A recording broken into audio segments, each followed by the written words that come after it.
Hey everybody, this is Mike with the One Stop Co-op Shop, and today I'm doing a preview of Kradia Wild Hunt Festival. This is one I covered a while back, but they have a new crowdfunding campaign coming with a reprint and update of the original game, and some standalone and not standalone expansions. I'm going to play through the Dankai Survey Brigade sort of narrative exploration mode. And as always, no disclaimer needed. We don't take money from publishers for crowdfunding coverage. We just want to help you make an informed decision. If you like the content on the One Stop Co-op Shop, consider supporting us through Patreon. You get early access to our videos and exclusive videos every month you can't see anywhere else. You can also listen to our weekly podcast for reviews and design discussions, or join the conversation and say hi on our Discord. So there's a bunch of stuff coming in this new campaign. Let me see if I can lay it all out. Hopefully I don't get anything wrong. So the main thing I'm going to be showing in this video is the Dankai Survey Brigade standalone set.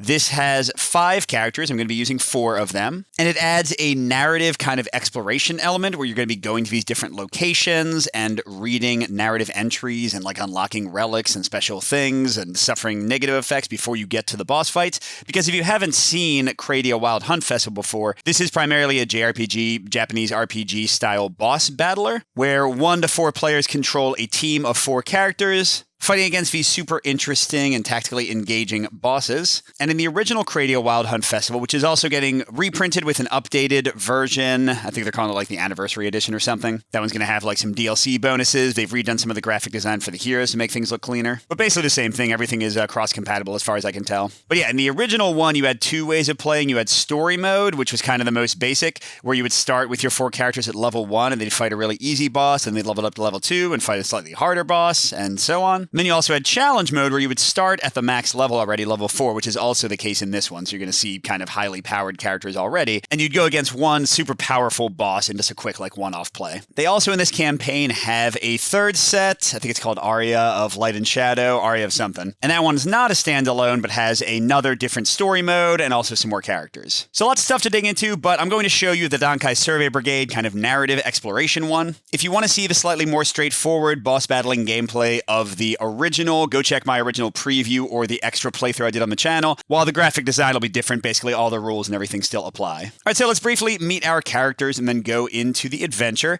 So this main character here, Galateo, they are sort of narratively tied to the Survey Brigade, so they suggest that you use them in every game, although you don't really have to. And they have this really interesting mechanic where based on the current battlefield effects, which you'll see, if you haven't seen the game before, I'll explain everything as we actually get into the fighting, but based on the battlefield effects, they will either be upright or reverse, and that kind of changes all of their powers. I'm also playing with Myra, who's a tricky alchemist. She applies negative status effects to herself, but then like uses them to blast the enemy. Seemed really cool. I would say all the characters in this new set, all 5 of the new ones, are more complex, but also kind of awesome compared to the original game's characters. Then we've got Charlona, the magic fencer. She can activate these different elemental effects on her sword and combine them to do these really powerful spells. And finally, Kamuri, the shapeshifter, can turn into a bear to tank for other characters or into a tiger to do tons of extra damage. That's pretty fun. And yeah, there's a lot more going on with these characters, but I'll get into all of that after we do the narrative section. By the way, just to note, they didn't send me any new tokens for the current game, so I'm just subbing in some cubes from, I think, Clank Catacombs, and this token's also from there. So the boards and cards, as far as I can tell, are very close to what the final product's going to look like, but yeah, the tokens and things are not at all. All right, so how does this survey thing work? Well, we've got this setup of cards. It's a 3x4 setup, and basically we're going to go to one of these 3 cards, read a narrative passage, make some choices. That will send us to one or more of the cards in the next row. Next row, so you'll have 4 kind of little encounters. And then based on the encounters you had, you'll fight one of 3 mini-bosses, easier bosses. Then you'll take the cards you didn't use. You'll have 3 more little narrative encounters. You'll set up a new little grid like this. And then based on the stuff you did for the entire expedition, you will face one of the final bosses. So it's a mini-boss and then a final boss with a bunch of kind of narrative stuff in between. And the encounters can help you. They can hurt you. After you fight the mini-boss, you don't heal fully, so you really got to be kind of watching your resources. And just to show you, there are different difficulty levels you can choose, and it's going to determine how many healing items and other helpful items you get at the start of the game. I haven't played the game in a while, and also I want to get to the final boss and probably show you the entire boss battle. So I'm going to play on beginner this first time, which gives me just a ton of stuff. On veteran, I would only have a couple of basic items, and on master, you would have none. So yeah, as I play, if I happen to win more easily than it might seem I should, just be aware that that's probably why. All right, so to start out our survey, our little adventure, we're going to flip things over. We've got an illusionary oasis. a refinery, and material storage. And each of these cards has arrows indicating where we can go next from them. They have a number that's going to direct us to the narrative book, and they have an icon here. I'm not going to explain what that means. That has some surprises in store, so I'll leave that for now. I mean, what? Illusionary Oasis probably. Well, actually, material storage sounds pretty good too, right? Refinery might have some good metallic things. Let's go to the refinery, number 9. And they only have the narrative booklet in a Google Doc because they've been translating it from the original language. So I'm just borrowing my wife's phone, and let's go down to number 9. And yeah, since this is not ideal, I'm just going to show like the first 2 encounters I have, and then the rest I'll just kind of summarize what I got, because, reading from this is not the ideal. Here, let's freeze the screen and read. Due to the elemental imbalance, the ancient city of Tilia, deep in the desert, is commonly buffeted by extreme weather. For example, the unbelievably fierce sandstorm that just kicked up, which forced the adventurers to approach the basement of a ruined factory in search of shelter. Of course, since the city's turned into a dungeon, any place suitable as shelter has become the nest of some monster or other. Those monsters lurk in the darkness, eagerly awaiting their next prey. Not the hospitable sort, are they? I have yet to meet a friendly monster in any dungeon. Fighting monsters in a dark, confined space does not exactly strike the adventurers as a safe course of action. Hey, that looks like a combat golem over there. How about we let the glory of an ancient civilization solve this problem for us? Pointing to a column lying against the wall, one of the adventurers gets ready to make a risky move. Alright, so you'll see that they have a lot of choices. Some of them require you to hold a relic that you might have found in another place. So there should be like a lot to explore in repeated plays. But I'm just going to go onward to 75B. It's not doing anything. Is this how you activate it? What poor design, not being able to channel magic power into it directly. The ancients sure built a real hunk of junk. The adventurers try various types of magic on the golem's only distinguishing feature, a single hole in its back, but none of it has any effect. It's no use, we'll have to tough it out here. Just let me try one last thing. Look, I'm going to pour some water in. When there's a hole, it's supposed to fill up with water, right? I'm a genius. The adventurers fend off occasional monster attacks as they continue to experiment with the golem, right up until the sandstorm dies down. Okay, so this says extra dimensional hazard meter -1. I'll show you what that means and continue our adventure. So yeah, nothing special happened here because we didn't have the right item. So it goes. We do mark the place we went to kind of show our progress here. These cards are going to be gathered together to determine who our mini-boss is later. But again, I'm going to be able to go up or to the right. So I'm going to go to one of those 2 cards after I show you the extra dimensional hazard meter. So this over here is the hazard meter. This is going to determine the strength of a lot of the bosses. And it can go up and down, and both suck. So going up to level 2, level 3 here, or level 2 or level 3 here is the worst. You ideally want to get like some pluses and some minuses to keep it in the same spot. So here it was -1, so we started on 0 and we go down here. Whichever larger section it's currently in is going to determine the level of a lot of enemy abilities. So like right now it's just 1. And also this effect on the right is going to happen in the first round to modify the combat in some way. All right, but let's see. So we reveal the ones. An artificial lake or a marketplace. Well, both those sound pretty good. Now, importantly, the artificial lake is going to give me 2 choices. I mean, at this point, I haven't played the game enough to know like which locations are good and bad. I would imagine eventually, I mean, there's a lot of locations, but eventually you might like learn some good and bad things about them. So having 2 choices versus the marketplace, which will force me to go to this middle one, doesn't necessarily matter. Let's go to the marketplace, 41. And here we go again. The adventurers arrive in the blasted ruins of a marketplace. Compared to the other parts of the city nearby, few magical beasts infest this place, nor are there any of the monsters that resemble mannequins made of sand. Taking full advantage of this being a relatively safe area, the adventurers decide to conduct a thorough search for treasure. Their journey here is yet to pay for itself. Antiques from the age of the gods, forbidden relics, no matter what they're labeled, collectors and scholars go mad for these sort of things. Using magic to ensure that nothing intrudes upon them, the adventurers continue their search, and then they make a discovery of a sort they never expected. Looks like someone kicked the bucket over there. Could be a mimic, but I doubt it. Their clothing's all torn. Did something or someone kill them? We can't just leave them to be monster food. Let's give them a proper burial. After they spot a fallen figure near a wall, the adventurers make up their minds to do the right thing. But as they get closer, the woman who they thought was a dead body speaks to them in a soft moan. Can you spare any food? I'm so hungry I can't move. Unwilling to let someone perish of hunger, the adventurers give some of their provisions to the woman lying on the ground. My goodness, this isn't sand I'm eating, nor is it insects. This is real food. So, lady, you've been waiting for monsters to attack you, then killing them so you can eat them? Can't say that's an idea I've had before. The long-haired woman, dressed in tattered robes like those of a priestess, has been fighting here for a most strange reason. She is a magician who ventured into this dungeon with her companions. When monsters attacked them, she was separated from her companions and her backpack was destroyed as well, leaving her to wander aimlessly. Her magic has seen to it that she has hasn't gone thirsty, but food is not something she can conjure into being. Though traveling on one's own through this labyrinthine place is dangerous, the adventurers are not at liberty to invite others to travel with them. I may be a rather sad sight, but I can fend for myself, I assure you. I merely used an unusual spell that left me unable to move. It's rather embarrassing that you found me like this. The woman claims she'll have no trouble leaving the dungeon, and that despite her concerning appearance, her life is in no danger. Adventurers, I would give you this coin. The magic within it can exorcise powerful evils, and it shall bring you great fortune. It is a wonder, I tell you. When we meet again, I shall repay the debt of sustenance I owe to you. May the light of Asherah shine upon you. And so we get a blessed coin. If we had been to Artificial Lake or Great Library, we'd have a whole different thing. Oh god, extra dimensional minor -2. That's terrible. Okay, so it goes. So the Blessed Coin is called a relic. This is from a deck where you just pull things as instructed by the narrative. Some of them are consumables, which are single-use, usually powerful things. Some of them are equipment. You actually assign to one of your 4 heroes and give them a boost. So this one, that's the every hero symbol. Every hero cannot be put into fading status this round. If damage is more than a hero's hit point, reduce that hero's hit points to 1. Oh, wow. So if we're like in a giant enemy attack round, we're all about to die, we can use this and just make sure we survive. That's pretty cool. Fading is like you're in the process of dying status when you've lost all your hit points. So cool, this set just goes into our communal item supply. Anybody can use it on their turn. And let's see what's next. Got to lower this by 2, so now we're almost to level 3. I'm really hoping we get a plus result next. And we have no choice of where to go. It's the wilderness. All right. And after showing you 2 of those things on, a Google Doc, I'm just going to take the rest off screen and tell you what happens. And actually what happened was fantastic. We got +3. Bloop. Right back to the start. We did burn down the forest, by the way, but so it goes. If we had had some different items, different things would have happened. And we do have some choices for our final thing, a barrier gate or an unmarked ossuary. What's an ossuary? Is that where you bury people? Let's do the ossuary. Why not? And once again, we had a thing we couldn't do because of an item, so should be a lot of replay in finding the locations. We did go up +3, so we are going to be in level 2, but at least we didn't get to level 3. And we got another consumable relic, a corrupted dagger. It can do 4 armor-piercing damage to the boss, and this is just like a free action during a hero's turn. It doesn't even use up their action. But the corrupted part means that you increase the boss's rage meter, which is going to make them do bad stuff.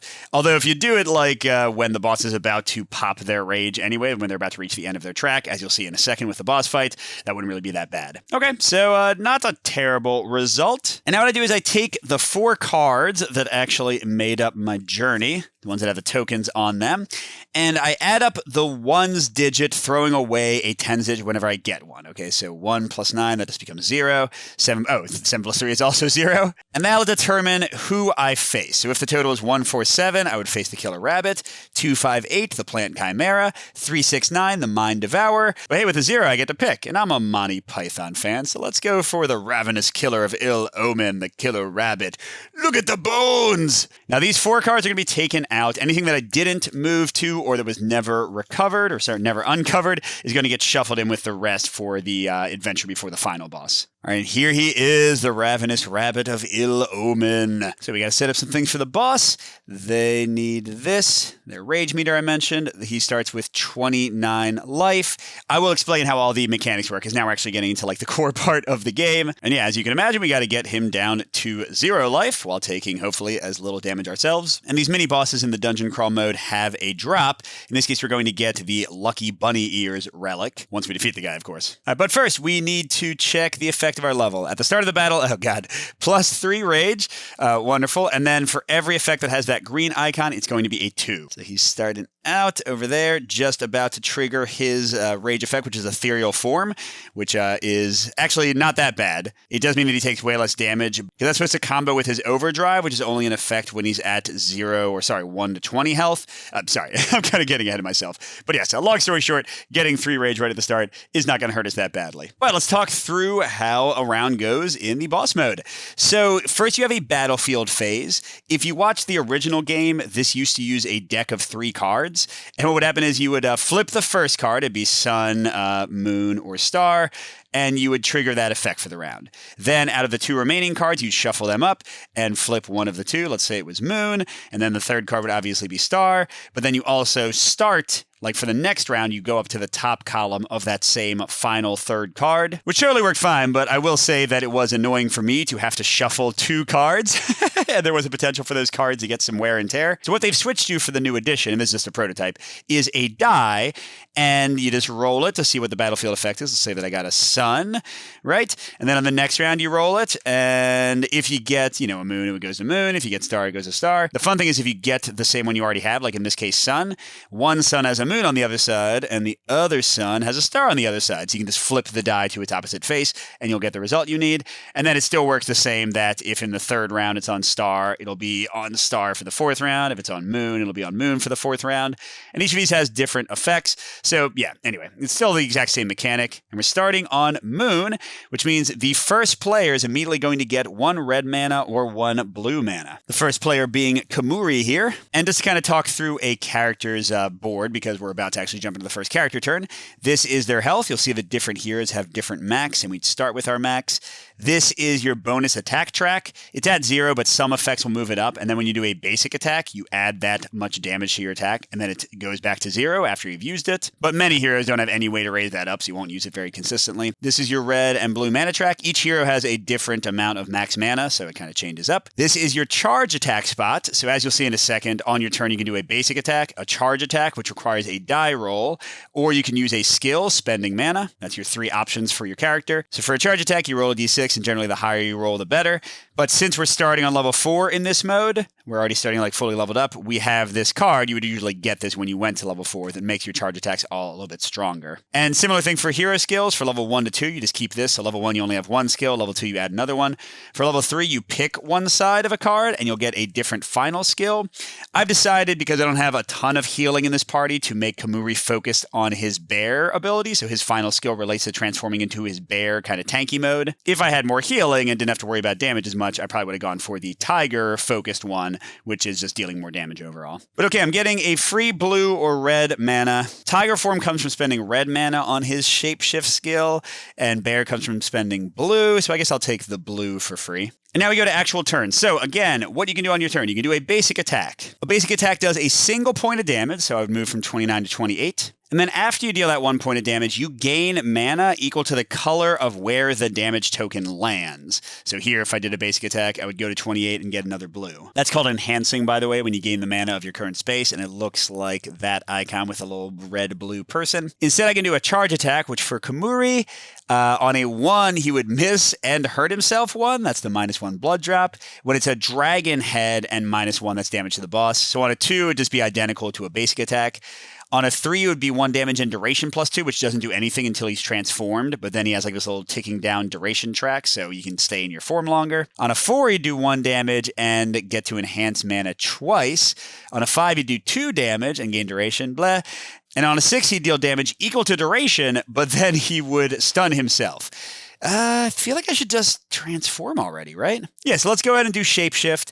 So I'm going to spend my 1 blue mana to transform into bear form if blue is spent with 4 starting duration. So I just put this token here. And bear says, first of all, I'm resistant to the sleep condition. The things you can see up here are the 6 conditions you can take, but some characters are resistant to certain ones. So he was already resistant to fear, which would normally be in this space, but now he's also resistant to sleeping, although I don't know how much the rabbit does either of those. But the bigger thing is, while he's a bear, every single time he takes any damage from any source, he takes 1 less. And then at the end of each round, he's going to tick his duration down by 1. And he also gains access to another hero skill that he can use on his turn. For a blue mana, he can absorb a boss's attack on the front player. That's what this little meeple token is. And he gets -1 damage from that attack for each duration. Now, right now, he's the first player, and he already took his action, so none of that matters. But he can, like, tank crazily well if his duration is pretty high. But anyway, okay, he's at 4 duration as a bear, and that's it for his turn. And I'm using this token to mark who the current first player is, by the way. All right, moving to Charlona, our magic sword fencer. She's got 10 life, a lower max mana. And her main ability is this elemental sword ability. It says any right now. It's supposed to be 1 to 3. They're going to change that. So she can spend 1 to 3 of her mana, and she deals that much damage to the enemy. And then she gets to do a sword effect twice. That's called an elemental charge. Based on the 1's digit of the enemy's current life, she will put a token down on one of her elements. If she gets the same element again, it's wasted. And if the enemy's life is at a 5 when she triggers the effect, she can pick which one she wants to put it on. And on a 0, she can get both earth and fire with a single thing. Pretty dang cool. And then she uses those in future turns to fire off her cool abilities. Riverblade Dance, she can spend earth and fire, remove those to do 5 damage to the boss so that she hurts herself too, and that's armor piercing damage, a little shield thing. And with water and wind, she can remove all of her ailments and gain an evasion token, which prevents the boss from doing any damage to her for the rest of the round. And then the final skill I chose is Star Pulse Rumble. When she would go down to 0 life, when she would be defeated, if she has all 4 of her elements ready, so it does take a bit of doing, then instead of dying, she heals to full hit points and takes away all of her ailments. She just comes back to life, which is awesome, I think. Maybe not for this mini boss. Hopefully we won't need that. All right, now her 1 and 2 are pretty cruddy, but her 3 through 6 are good. The 5 and 6 actually give her a sword. The 4 is better than a basic attack. I guess the 3 is kind of wasted because she's not hurt yet. But why take the chance? She'll just go ahead and do a basic attack. So she's going to get a red mana from that. And this guy goes down to 27. Wait, no, he doesn't. Nobody ever heard him. Oh, no, she gets a blue mana, and he goes down to 28. Although, honestly, a weird thing about her is she does not care about the color of mana besides, like, going beyond her max of 3, because she can use any color of mana for Elemental Sword. So, yeah, she can just spend mana however she wants, although clearly it's best if she waits until she has, like, 2 or 3 to do a bunch of damage. All right, Myra is next. Her special thing, and sorry, again, these are more complicated characters than the base game. She has the Trickster ability, which means whenever she would get a mental status effect, instead it goes up and gives her the matching physical status effect in the same column. That's why she has these little arrows going up, which sounds bad because she could be poisoned or paralyzed or blinded a whole bunch. And she even gives herself ailments with her experimental brew based on the current battlefield effect, but that gives her +3 basic attack for later. But here's the big thing for her, Catalytic Burst, which costs 1 red. She can remove any 1 physical ailment from herself, do 2 damage to the boss, and do +1 damage for every other physical ailment she has. So if she does that when she has like all 3, then that would be 4 damage, and she's also healing herself. And the 3rd level skill that I chose to go along with that is Elixir of Confidence. She heals herself for 4, and then gives herself every single physical ailment, and gives herself a red mana, which, as you can see, means she's immediately ready to do a huge attack with Catalytic Burst, while also healing herself. Pretty dang cool. Now, she's pretty ridiculous. Look. If she gets a 6, this is her charge attack I'm talking about. If she gets a 6, she gets to do 2 damage, and she poisons herself and then takes another turn. If she gets a 5, she gets 2 damage and can get 2 mana for free and also give herself one of the status effects. And if she gets, well, I guess the 4 wouldn't do much here. She doesn't have any ailments, and she would stun herself. Actually, the 4 is terrible. But the 3's also better. Yeah, so she'll go for a charge attack, I think. She'll go for a charge attack. Let's bring back my Chiptheria rolling tap. Whoa, okay, 6. So I didn't talk about charge attacks. Whatever you roll, you can take that value, or a lower value that is also even if you rolled even, or also odd if you rolled odd. So with a 6, I could also do a 4. I could also do a 2. Now, clearly here, I'm going to do a 6, because it's great. So I am taking, or sorry, I'm not taking any damage, but I am poisoning myself. Ouch. Boss is taking 2 damage, so he's down to 26. Now, by the way, I haven't talked about these, but when the boss's turn happens, you'll see, generally speaking, the more dots under their health value, the worse their effect is going to be on their turn, because that's how many dice I roll for them, and I add them up, and that's the effect I trigger. So, like, ideally here, I would really rather them get to 23, but at least I'm out of all the 4 dice slots here, and I'm getting into 3 dice for a little while. Even if we don't hurt him that much, we're still okay. All right, so it's Myra again from that awesome 6, but poison does 1 damage at the start of the hero's turn, which means take an extra turn. Got me to take some damage. I'm going to do another charge attack. That worked out great. Let's see. Jesus. Should I? I guess I can't be poisoned again, right? So why not? Maybe. All right, 2 more damage. Maybe we can get to 23. All right, and go to 8. Take another turn. Should I go for 1 more? Should I go for 1 more? Oh, let's go for 1 more. I'm going to die. Oh, no. Okay, so I missed, so I don't do any damage. But he is on a blue, so I get 1 blue mana. Which isn't enough to do anything yet. And I'm still poisoned. Yeah, that part's not great. I wish I'd gotten a red mana. And if I'd just done a basic attack, I would have. Yeah, that was probably dumb. I should have just done the short thing. It's okay, though. She can heal herself. She can get 1 more blue mana, right? And then set herself up for a big attack. So, yeah, she should be okay. All right, and finally, Galateo. So I had mentioned that he is upright or reversed on his turn, and that is based on this Astral Revelation ability, which says, based on turn order, if he's first or second in turn order, he's upright. If he's third or fourth, he's reversed. So he's reversed right now. He's going to be reversed next turn when he's 3 because the token moves 1 forward, and then he'll be upright for 2 turns. So that's going to affect all of his charge attacks. His charge attacks you don't roll for, they just happen automatically, and it's based on the battlefield effect. So currently it is Moon, and he's reversed. So if he attacked right now, he would automatically miss, but he'd set himself up for a really big basic attack later. Now, his spells, Hidden Arcana is also based on what the battlefield is on and what he's on. So if it's in Sun and he's upright, he can revive a hero if they're dead. If it's reversed, or if he's reversed and it's Moon, he can choose a hero to gain a ton of mana. And if it's Star, he can choose a hero to heal 5. That's really my only communal healing effect, which is again why I wanted Kamuri to have his bear form. And then the other ability I chose was Mirage of the Sun, which is another slight healing effect for 1 blue and 2 red. If he's upright only, though, he heals everybody in the party for 1, and they can't get any negative status, ailments, or stun for the rest of the round. Pretty cool. But let's not take any chance. Well, I mean, actually, it's not even a chance. If he did the charge attack, he would automatically miss. I'm just going to do a basic attack to do 1 damage to the guy and get him down to, happily, with Myra getting all his extra turns. He's going down to his low health effect with only 2 dice, and Galateo's getting a red mana, which, hey, is, probably the best. By the way, in the original game, all the tokens were see-through, so even when they were covering things, you would still be able to see you had 1 red mana. Clearly, my opaque cubes are not doing quite the same work here. And I just realized I needed more dice. Okay, so he's rolling 2 dice. This is now going to determine what his attack is for the round. 1 plus 5 is 6. So we check, and he is doing the Gorge effect. So it tells you who he targets and what he does to them. So the Meeple, remember me, the first character in player order, he's going to take -1.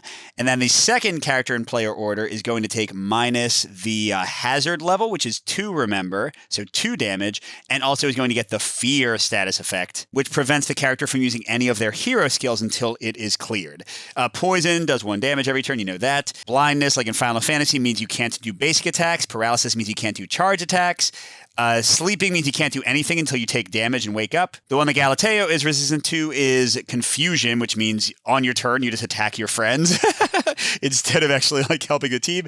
And then, Fear again, you can't use your skills. This actually works out pretty well. Kamuri is in bear form, so he takes 0 damage from the attack. Charlotta does take the 2 damage for the hazard level, but she is immune to fear, so she doesn't take a status effect. So that was about as good as it could have gone. But what's not going to be so nice is that after the boss resolves their attack, you have the boss rage step, where because he has reached 4, it goes back to 0, and we've got ethereal form. The boss receives -1 damage from every attack next round. Pretty annoying. Now, it is a billion times worse, like I said, if Dark Hunger is active. So these little shaded things are called overdrive abilities, or OD for short. And they are only in effect while the boss is on shaded squares of life like this one. Now, for some bosses, it's only in the beginning or only in the end. Other bosses, it's something you are trying to avoid or pass over with your attacks. But what the bunnies one does is Dark Hunger. Each time the boss takes no damage from a basic attack or charge attack, either because you rolled a miss or because the ethereal form is preventing you, then the boss heals equal to their level, so heals 2 life. So it's really good that we don't have ethereal form active right now when they're in overdrive. So right now we'll just lose -1 damage, not actually do anything else negative. And first token moves to Charlotta, which means she's in more danger now, but maybe, Kamura doesn't have any blue mana to protect her. Okay. All right, so she could use her elemental sword to attack, and I'd really like to get Earth and Fire. After she attacks, he'd have 2 life, which would get water. So let's not do that. Maybe I'll have her go for a charge attack, especially now that the 3 is actually useful because it heals her. Okay, a 4. So I could do 2 damage on the boss and enhance, or just enhance. Well, clearly we're going to do the 2 damage. So he's only going to move 1, and she's going to get another blue mana because he's in his ethereal form. So he blocked 1 of the damage. All right, Myra takes the damage from the poison. What do I want to do here? She could do a basic attack. She wouldn't hurt him at all, but it's on a blue spot, so she would get her second blue and set up Elixir of Confidence. It's pretty dang good. If she does a charge attack, I guess, it's less likely she would get the exact blue, but she might get the 5, which would be awesome. The 3, though, would get her a red mana, and she doesn't really want that. But I kind of hate just taking a basic action to waste her turn. So it goes. So she'll take a basic attack. The boss cancels it, but she's on a blue spot. So now next turn, she can use Elixir of Confidence to heal herself and get all the status effects. Turn after that, it'll have given her the mana to do a Catalytic Burst for a ton of damage. And how about Galateo? So he is still reversed. Oh, shoot, I didn't do the battlefield. Hold on, this might change some stuff. Okay, so we got a sun, which means the boss is definitely going to use an 8 attack this turn. I'll have to look at what that is. And then next turn, we know that, all heroes are going to remove all ailments. No, wait. Oh, that'll be okay. That'll happen before Myra uses her ability to get all the ammo she actually wants to have. And then the turn after that, you can't select 3 charge attacks. You'd have to like drop down to a 1 if you rolled a 3. But this turn he's doing an 8, which is what? Charlona, the first player, is going to take 2 damage and get poisoned. Oh, and she's already my most hurt person besides Myra. Well, Galateo can hopefully eventually heal her. Okay, so going to Galateo. He is reversed in the sun. So he could do 0 damage to the boss, but get 2, what mana are we on? 2 more blue, or 2 blue. Oh, that's really good. Yeah, so let's go ahead and say he's doing that. So he's doing his reverse sun attack, -1, but the boss cancels it. So he now has enough to do Hidden Arcana. Which means, we'll be in a star turn next turn. He could heal Charlona for 5 and get her all the way back to full health. That's great. All right, and Kamuri, I forgot to decrease his duration to 3. What should he go for? I mean, if he got that, he'd stun himself, so that's not great. That's pretty good. That's pretty terrible. Yeah, I don't really love any of these possible results. Let's just do a basic attack for him, and it gets him blue mana, which is what he wants, right? Yeah, because I want 2 blue and a red to use that, or I can use my bear skill now with blue to cancel damage. All right, so low damage turn, but we knew that was going to happen. The boss is on a 3. Could have been worse. Oh, wait, I don't have to roll. They're automatically doing an 8. What did I get, by the way? That would have been worse. I like 8 a lot better than that. So yeah, there already said Charlona's going to attack by 2 and getting poisoned. So he's down to 6, and she's going to take 1 automatically at the start of her turn. Just lovely. Oh, no, that's right. It's about to get cleared away, isn't it? Yay. And then Myra's going to be first now, and this starts ticking up to its next pop. All right, this time we don't have to roll anything. We are going here, so removing all ailments and stun. Oh, maybe I should have had Komori go for the attack because the stun would have gone away. But yeah, it's a nice effect. So both of them are healed for a bit. Although Myra's like, I don't want to be healed. So she's going to spend 2 blue mana to do Elixir of Confidence. She heals 4 back to max. She becomes poisoned and blinded and paralyzed, and she gets 1 red, ready to kick some catalytic butt in a moment. All right, Galateo is now upright for this turn and next turn because he's second in turn order. So upright star. Ooh, you do 3 damage to the boss? Oh, but that's right. I wanted to heal her. Oh, but it'll be another star turn next turn. See, I'd rather do the 3 damage now. So let's do the automatic 3 damage and no reduction now. So boom, boom, boom. We are now in Dark Hunger. So if we fail to hit the guy or like use an ability that causes an automatic miss, then we will heal him by 2. That's terrible. All right, Kamuri's at 2 duration now. And I think I might go for a charge attack, although he does have a 1/3 chance of missing. Well, but not really. If I got a 4, I could choose to use the 2. So sure, let's try it. Okay, a 3, which means I do 1 damage to the boss and gain 2 duration. Could be a bear forever. I was at 2, so now I'm at 4. Although, I did put the boss in a nastier spot. I was going to have Charlona use her 2 mana, but now I'm not sure I want to. Let's also have her do a charge attack, and let's hope we don't roll a 1 or a 2. Okay, 5. Seems pretty good. Ooh, 2 damage, and I get an effect. Oh, wait, 2. Oh, God. It's high. That's a lot. But that was a 6. Perfect. Okay, I'm getting Earth. So now if I can hit him when he's on a 3, an 8, a 5, or a 0, I'll get fire, and I can use her huge attack later. And yeah, all that's nice, but this guy's about to roll a lot of dice, so this might be bad. No. Oh my God. It's 20? What happens? All poisoned or fearful heroes take 5 damage. Well, thank God that Charlona's poison went away, but Myra gave it to herself. Oh, God, that hurt. Okay. Well, I mean, she can heal herself if she gets 2 more blue mana again. Galateo's got his healing thing, although he's going to use it on Charlona.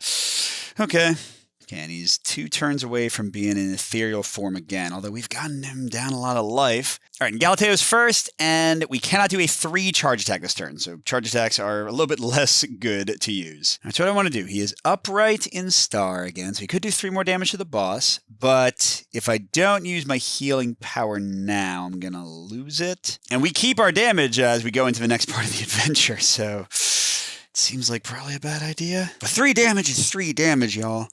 But I'm not going to get another star for forever. I'm not going to be upright to use Mirage of the Sun, even if he got another red mana. Yeah, I think I got to do it. Okay, so I'm going to use 1 and 1 to activate Hidden Arcana and choose 1 here to gain +5 life. I'm going to hope Myra can take care of herself and use it to heal Charlona 4. All right, Kamuri's down to 3 duration. Should I just have him block? because he would take -4 damage from whatever the boss can throw. By the way, just show our items, because we are in easy mode, remember? Although I want to save as many as possible for the final boss. So this one just gives you 2 red mana, this one gives you 2 blue. This one removes all ailments and stun. You can use it like even at the start of your turn. This one heals you for 4, and this one we only have 1 of. The rest of these we have 2 on easy mode. Reduces the boss's fury or rage, whatever, by 2. And then again, we've got the coin if we're about to die, and the dagger to do 4 damage, but bump their rage up a ton. But yeah, I mean, as many as possible I want to save for the final boss, don't I? I mean, you know what? I don't really want to use his bear form this turn. I kind of want to save it for like when the boss is in ethereal form again. So maybe I'll have Kamuri go for another charge attack, although less likely to be good, because... Oh, good! Oh, is that the... Yeah? Oh, okay. No, that's not nearly as good as I thought. It's damage equal to my duration, which is only 3 right now, not that high, and I stun myself. Which means on his next turn, he just cancels his turn entirely. Maybe I'll use my canceling stun item. Well, the 3 damage part is nice. 1, 2, 3. Oh, I can't forget that if I miss an attack, I'm going to heal the guy too. So it's probably not a great idea to be doing chancy rolls like I just did. All right, so we got Charlona and Myra left. And I know Myra's going to do her special power to hit the guy for, what is it? It's 2 plus 2, so 4. So that'd be 1, 2, 3, 4, which get him down to a 1. So if Charlona can do 1 or 3, she's good. Oh, and her spell would do 2. Okay, so she's just going to do a basic attack and get a 3rd blue. Now, that is the one thing. If she gets like a ton of the same color, it's not as good. Because she moves him to 12, but she'll be ready to do a big hit in a second. But yeah, this guy's almost going to be dead. Okay. All right, and then Myra's next. She goes down to 4 life from her poison. But she's using Catalytic Burst, so she'll definitely remove her poison, right? That's like the worst one. Although, if she removes that, she can't do anything on her next turn because she won't have mana to do a spell, and she won't be able to do... crud. We'll just keep getting hurt and take away her paralysis instead. But then she does 2 plus 2 damage to the boss. Ooh. And what's he probably going to do? He's going to, do 2 damage to everybody? I don't really like that. 2 dice might be better than 1. Or Gorge wouldn't be... Actually, Gorge would be like the best, because the person who would take the most damage is Kamuri, and he doesn't even care. So we'll hope for a 4 through 6, but we don't know. What am I talking about? We're about to find out. And nope. So we each take 2. All right, it's Galateo's first damage. They're at 9. Myra's at 2, and she's still poisoned. Charlona got fully healed, and then Kamuri takes -1 because of his bear form. Oh, he's going down to 2 duration, by the way. This guy's about to go into stupid ethereal form again. Can we just kill him first? I mean, probably not, but we can try. Oh, right, Kamuri is stunned. Shoot. Should I use my remove all ailments? I don't know if it's worth doing that. Wait, hold on. Let's check the battlefield. Might affect my decision-making a bit. Okay, we got a sun. Oh, so everyone heals 1. Yay! That makes me feel a lot better. And what's next? Oh, the boss is going to heal 4. And he'll be in ethereal form. I think we need to kill him. Crud. Okay, so I'm going to use my Chappa Berry. What I'm doing, I'm supposed to have 2 of these, but they didn't send me enough item cards. So I'm just going to turn them upside down when I've used them the first time and discard them when I use them the second time. Okay, so he's no longer stunned. I could block. I could not take a chance rolling because I might heal the guy by missing. Shut up. We're doing it. Wait. No, this is not the turn where we can't use 3s. So we do 1 damage, and duration +2. So we're back to 4 duration on the bear. 1 damage, not quite what I wanted, but okay. And Charlona can finally do her thing and do 3 damage, and then gain the sword effect on that spot, which is a 4. Which is wind. Okay, so that's not really doing much for her. Yeah, 0, 5, 3, or 8 would... so many possibilities, and I didn't get any of them. Well, I could have spent less. I could do 2 damage to get the guy to 5. Because then even if he heals 4, I could do 5 armor-piercing damage. That would ignore his ethereal form ability. Although I would hurt myself, and I'd give him an extra turn. Wait, is that hurting or healing? Yeah, definitely hurting. Because I get to choose how much mana to spend, so that is worth considering. What are the chances of these 2 doing 4 more damage? So she's going to do a charge attack, and everything does damage. I mean, she has a 2/3 chance of doing 2 damage. She might get another turn. What about Galateo? We're on a reversed sun turn. 1 damage and double mana. Shoot. Yeah, I'm not going to spend the full mana. I'm only going to do 2 damage, which brings the rabbit to a 5, so I can choose to get fire, and she's set up for her big attack next turn. Okay, Myra has to... Oh, God, she's down to 2 life from the poison. She's doing a charge attack. 5 or 3? Oh, 5 does 2 damage to the boss, and then she can gain... Oh, she can get 2 blue mana and become poison. That's definitely the one, because that way she can use Elixir on the next turn. Oh, crap, she's doing 4 dice again?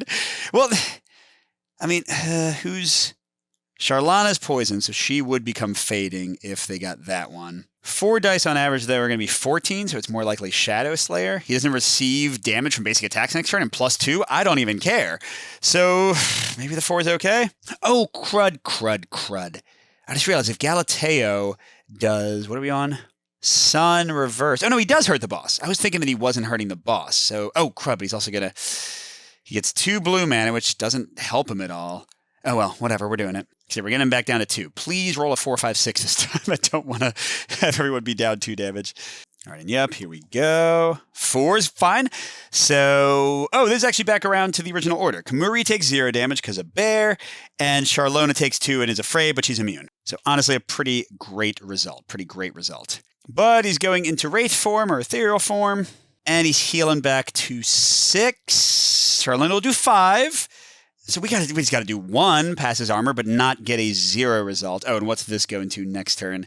Giving somebody mana. He should be dead by then. All right, so Sharlona, go ahead. She's doing Riverblade Dance. So she's spending, both of her fire and earth. She's taking 2 damage. We're hurt.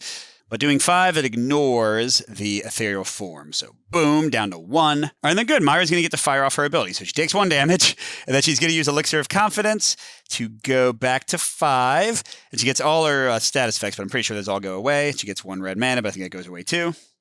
Oh, wait, she didn't even hurt him. What I'm talking about, she healed herself. Oh, incredible. What can Galateo do? They're in Reversed Moon. They'll miss and get a basic bonus? That's terrible. Shoot, we're not going to be able to kill this guy. Yeah, +4 healing was devastating. Okay, we're in a red spot. So I could get the magic to use Mirage of the Sun or Hidden Arcana. Okay, so I'm going to do a basic attack, knowing that it'll miss him.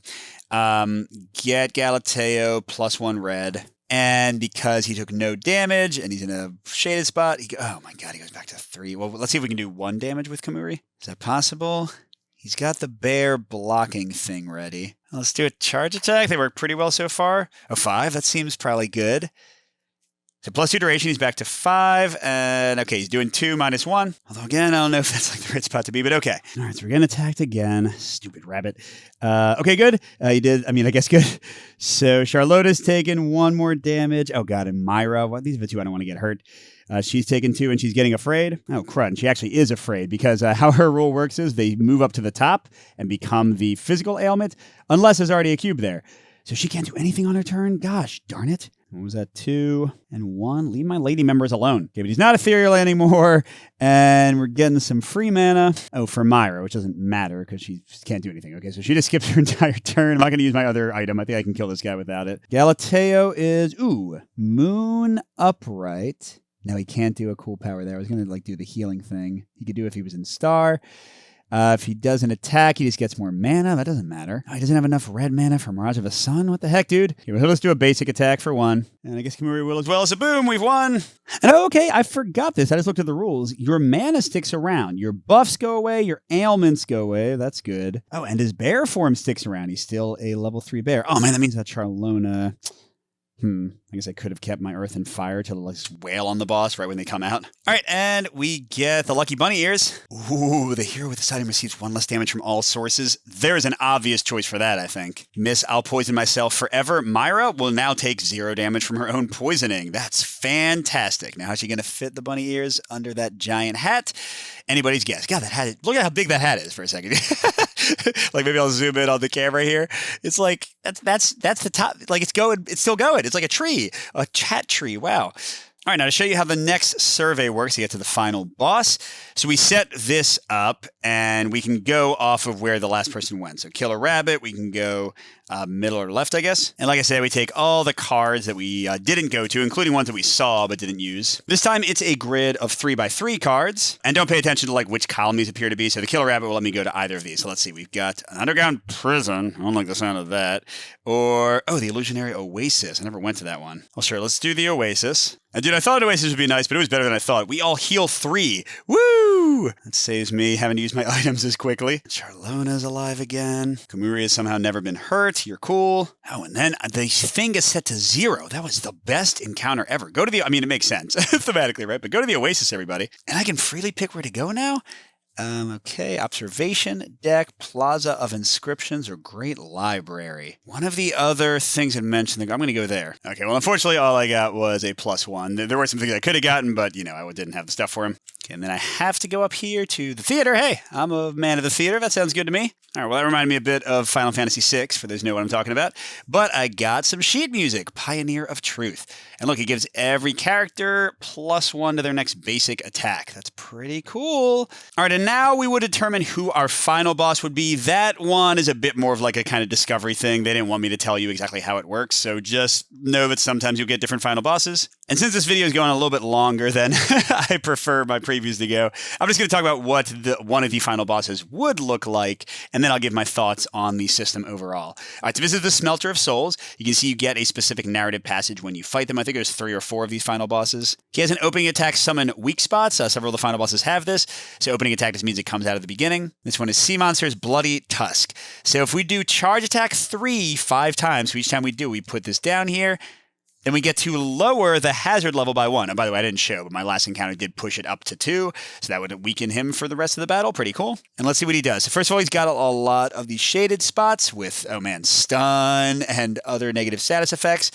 And those are black scales, a counterattack. So how it works is if he is in one of those spots, so let's say we've got him at 38 damage, the next time somebody attacks him, when they move his health, they also take the counterattack, so they would become afraid, or stunned, which is way worse. But if you can make it work so that you like do 2 damage from 39 straight to 37, no counterattack needed. How about his Sea of Death? Oh my gosh. Have the parties... What? What? Dude, look at... Oh, wait, I'm looking at the wrong thing. I was like, this is stupid. Sorry, L power is something else. Let's talk about his actual rage effect, which is Lurker Beneath the Sands.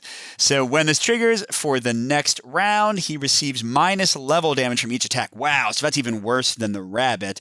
Although he doesn't have the whole like annoying like heal when you do 0 damage to him thing.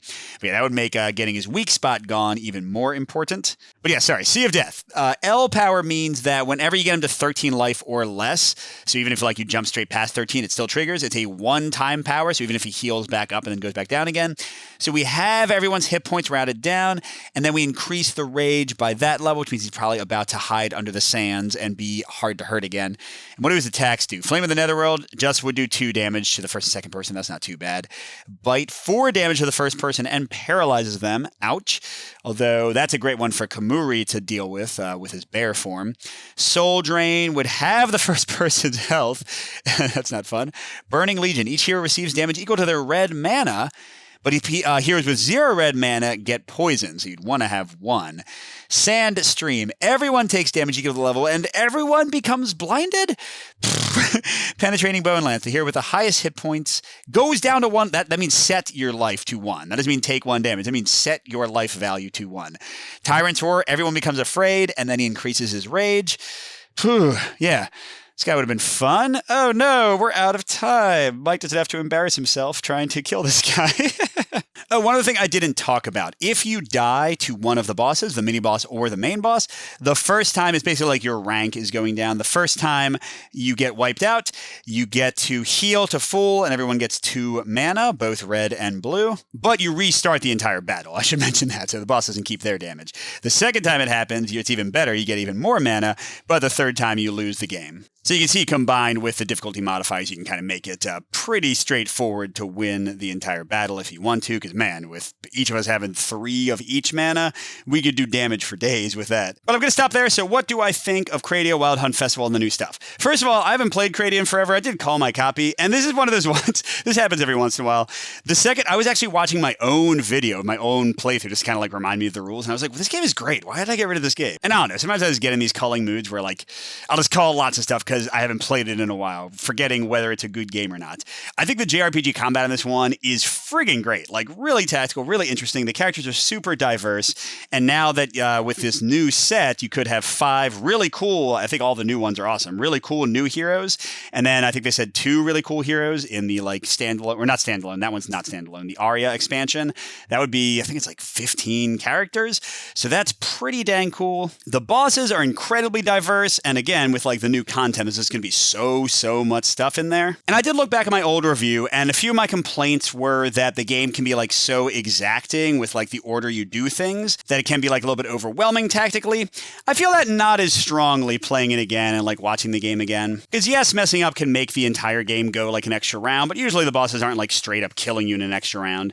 And especially in this one, I think what they've done with the beginner difficulty level and kind of the retrying with a bonus, the enemies, I think it's a really nice way to make the game way more accessible. Because I mean, I had a ton of like healing and mana boosts and stuff that I could have used with all those extra items. Now, I did well enough in that first fight. Maybe I should have been playing on Veteran. Master seems really hard. But yeah, I think they are giving ways to make the game a bit more accessible. And there's so many ways to play now, right? You can just do a challenge fight if you want it to be over quickly. This one is a bit more involved with the narrative structure. And then you can just go back to the original story mode if you want that. So yeah, I think I plan to get the game, either a review copy or buying it myself, and keep it this time with this new stuff. Because the original game was great. I don't think I gave it as much credit as I should have. And the new stuff is really cool too. And I do mean like really cool. Like I liked the little narrative things. I know you only saw a couple of them. I think the variety is there because there's so many in the 7 encounters I saw here and my previous time playing. There's so many like little special combinations you can trigger by seeing this and then seeing that. I feel like you're going to discover new things in this little dungeon crawling narrative mode, you know, even on your like 10th or 15th play potentially. But also if you don't want to do any, like if you don't care about the narrative, you can just literally skip to the bottom. Every single time they have the choices and like the actual bonuses and changes you're gaining right at the bottom. So you can just be like, okay, +2 hit points, move on, and get to the boss battling as quickly as you want. And you saw the new items are cool, the new equipment to boost your characters. Like I really do think those bunny ears would have been a game changer for Myra. So yeah, the new mode is awesome. The game is awesome in general. I have not played the Arya expansion, but I kind of have confidence that one's going to be great too. So what can I say? Big recommend for Kradia Wild Hunt Festival. I regret culling it, and dang it, I want to get it again. Although I have to send this prototype back to them. Sadness. Yeah, so I'm going to ask for a review copy. If they won't send it, I'm definitely going, I think probably all in for this one. We'll see how much the price is. All right, thanks for watching, everybody. And a special thank you to our biggest Patreon supporters, J. William F., Pedro Lucas, Nick Skeen, Miles, Wayne Scott, and Steve Wren. We'll see you at the next stop.